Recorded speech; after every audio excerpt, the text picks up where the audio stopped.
Hello, everyone, and welcome to episode 2 of the CDC, Civil Discourse Center. I hope you all are doing well wherever you are currently, and I hope the past week has been both pleasant and productive. Today, I would like to speak on the overuse of certain words within our everyday life. Words are a very powerful tool that we as humans use. Words convey meaning. They express our ideas and ways of thinking and let others share in them. And certain words have more potency than others. Words like murderer, thief, rapist, and bigot. These words convey strong negative emotions and immediately paint a mental picture for us of the person that they are ascribed to. And these words can be overused. And when they are overused in our everyday life, they begin to lose some of this potency, the potency that we find so valuable and useful in them.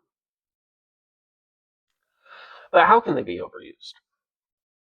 Let's say, for instance, that I begin to describe everything I see as enormous. I had an enormous lunch today. The fellow I just met was quite enormous. The car I drive is rather enormous. Eventually, people who hear my words would begin to think that I did not know what the word enormous meant, or that I am simply short. We must be cautious when using potent words to make sure that we do not overuse them. It is because they are potent that they can be dangerous, and their overuse starts to devalue them.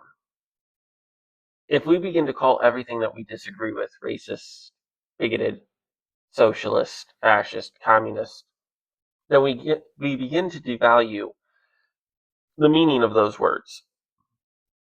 We begin to reduce them to everyday mundane language for which they were not intended. And more importantly, we begin to risk our audience and our listeners having a skewed perspective of what the word means and the ideas that we wish to convey by using them. It is our responsibility as speakers to look at the words we use, calculate their weight, and use them as precisely as we can. We have to be sure that the words that we use are as close to perfect descriptors of the topic that we are trying to describe as we can make them. When we speak, we must speak so with clarity, making sure that everyone can understand what we are trying to say and the ideas that we are trying to convey. It is so important that we do not overuse these potent words to the point that they become everyday language. And we must be cautious when using these words to make sure that they aptly fit the person that we are ascribing them to.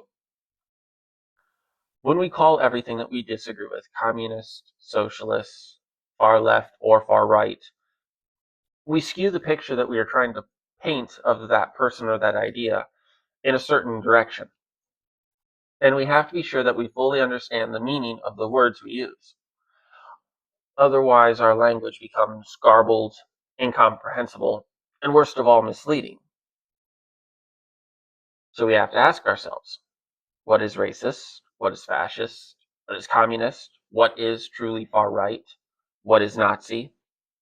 And perhaps in the coming weeks, we will examine each of these words in their turn, dive to the root where they were first penned and when they were first spoken, then examine whether or not they can still be used today and at what times it is appropriate to use them.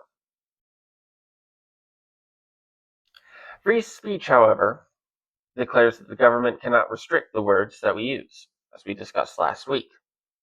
So we are free to say whatever we wish. We are free to use whatever words we wish to use. But it is our responsibility, as critical thinking members of society, to make sure that the words we use are accurate. At best, the misuse of these words can be chalked up to ignorance, not fully grasping their original meaning, and at worst, the overuse of these words in modern language can be ascribed to intent to mislead.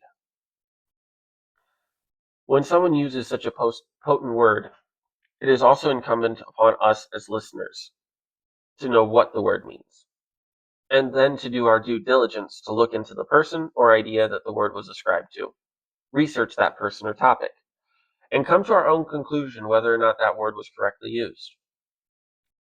These words held potency because they were rare. It was rare to come across a true Nazi. It was rare to come across a true bigot, at least within the past 10 or 15 years. We must be cautious with the words we use. We must be careful, and we must be aware of our language. In the scriptures, the Apostle James is said to have penned certain words on the tongue. Open quotes, James 3, verses 4 through 5, King James Version. Behold also the ships, which though they be so great, and are driven of fierce winds, yet are they turned about with a very small helm, whithersoever the governor listeth. Even so the tongue is a little member, and boasteth great things. Behold, how great a matter a little fire kindleth. Close quotes. Our tongues are small, but the ideas that they can convey are large. And with the tongue, with our words, we direct our society in the direction that we wish it to go. And when we overuse these potent words, what does it say about our intent for our society?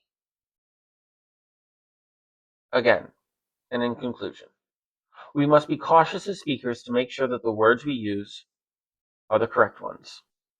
And we must be prudent as listeners to hear the words of the speaker and then do our own research into the idea and the person that they were speaking about to be sure that the words they used were accurate.